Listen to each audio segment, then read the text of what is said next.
Hello, everybody. It is Matt, and it is Wild Wednesday, and I am back at you with yet another review.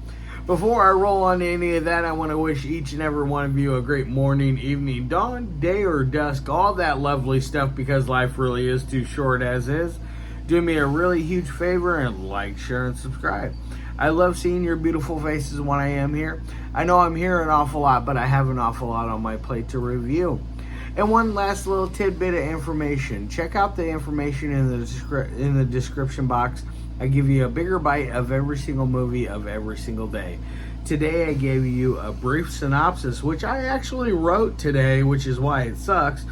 Your starring cast, your director, which is Dmitry. I'm not going to misspell or mispronounce your last name. I'm just going to say Dmitry C. Dmitry, I gave you your, there's not a link for a trailer for this one, but I did give you a link for where you can purchase this bad boy for I think it's like $20 plus shipping. And I think right now Jason Toth at Toxic Filth is doing a free shipping thing over a certain amount.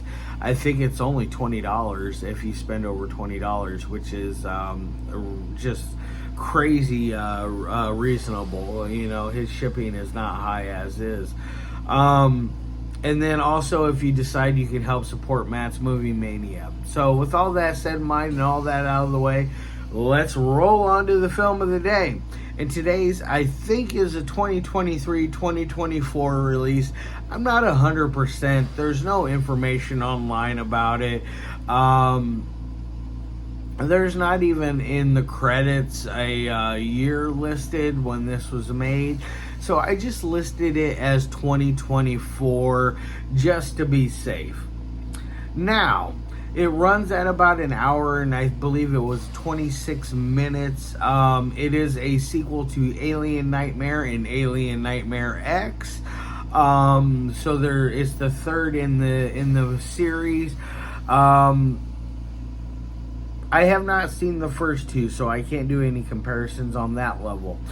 Now this one is not rated like most of the stuff I cover. But it is still very, very much a fun ride. Like I said, this came out this is 2024. Dmitry C. directed this and also starred in it. What exactly is it about? Well, this one is very interesting on how it goes. It is set in 2025. The world is now being run by aliens. They have taken over everything. The Illuminati is a strong presence in its conception. It is very, very interesting. It starts out with like an 8-bit video game kind of style going on, where it feels like Contra on steroids. But it is very cool. I really liked that. And then it goes into real footage of real people. You're treated to a trio of people known as the Omega Squad that they each have their own various powers that make them stronger in different abilities. They all wear masks that they cannot take off because of the SCAT program. Yes, I said that right, the SCAT program, which made me laugh when I saw that. Which, by the way, this is a Russian film, so you got to read subtitles. So if you don't like subtitles, this is not for you. But if you're willing to roll through the subtitles, which isn't bad at all, you know, I mean, it's not a very dialogue-heavy kind of film, but there is enough there to where you have to pay attention, so you know what's going on with the story. But so this SCAT program has control of all of everything essentially. There's these like robotic creatures that are roaming around that are really cool looking. They are kind of like enforcers for the Illuminati alien presence. They have gone haywire, and they are now attacking everything in sight except for their own. Essentially, they're just going after humans and killing them. So our Omega squad is coming in and taking care of them left and right.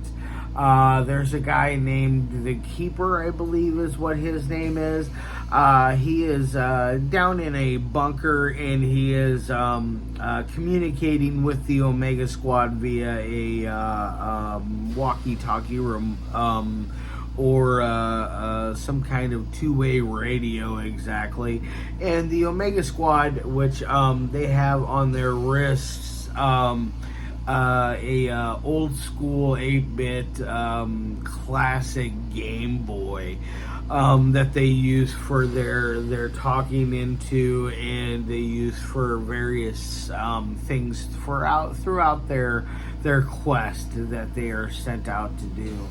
It's really kind of neat, a fun little attention to detail. And then it eventually goes off into another video game style, and this time it is 16-bit, and it is more like, I forget what the second one was exactly, if I can't remember.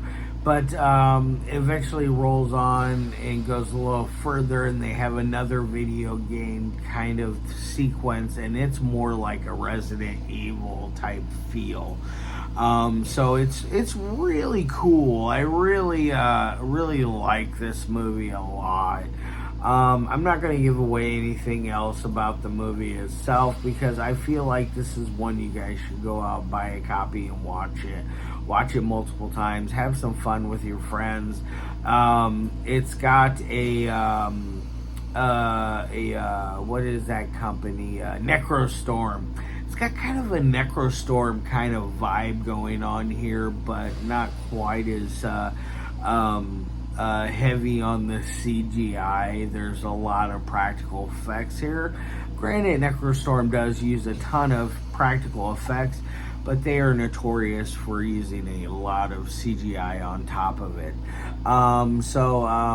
There's not a lot. I'm guessing most of the CGI is like the fire, the laser blasts, and muzzle flares from the machine guns that are being used throughout the film. So I imagine there's very, very little CGI, because there's just so much of it that they made practical that I really enjoyed about this. Now, on to the three things I love my movies to meet. The audio is crisp, cool, and clean, as I like to say. Granted, it is in a foreign language, and I don't understand the only word I understand is suka, which, if you know that, you know what I'm saying. A couple other words here and there, but that one always sticks out like a sore thumb to me. But you never have a moment where you can't hear your characters, even with everything that's going on. There's a lot of static going on, as far as like it's intentionally put there to give it a more I don't know what I want to say, not rustic, but more of a rundown vibe. Like it's been hanging out for years, and somebody has just now come across this footage, kind of like that, almost like found footage, but not in that same sense. So I'm going to give it a B on the audio. So it's good there. Dialogue is going to be a lot better because there's some really interesting things that are being said in this movie. It gets very complex in places, and you have to really pay attention. So I liked that about this film. I feel like it is a rip roaring ride with that, and it has probably, I would say, a to an A plus vibe for as far as a score would go on dialogue. I think it's very, very neat and very cool and fun. Now on to editing. Editing is very nice in this, considering everything that's going on. We got multiple locations going on with scenes going on at the same time. You got a very interesting character whose brain has swollen to the size of like Godzilla, and he is just a big walking, talking brain. They edited that in really nicely. I think it fits smooth. There's nothing I can complain about this movie, so I'm going to give it an A plus on editing. Now, as far as my final score of 1 through 5, I'm going to give this a 4.5 out of 5. It is that much fun. I highly, highly recommend this one. There is so much fun that can be had with this, even if you watch it by yourself like I did, or watch it with a group of people. I think it would be just a fun ride. I think the only thing that would make this one even better is if they did a really bad English overdub on it. I think it would make it even funner. If you know that, but that's just me. It's just I get silly sometimes. All right, guys, I love your faces. I can't wait to see you on Friday with yet another one from Toxic Filth. And then Sunday, Toxic Filth again, and then next week I will be starting afresh with other stuff. And then the following week is going to be nothing but movies from the 50s. A little bit of a special thing I'm doing on my own. Now with all of that said, I'm going to get the hell out of here. I hope all of you guys have a fantastic rest of your day. Love your faces and peace.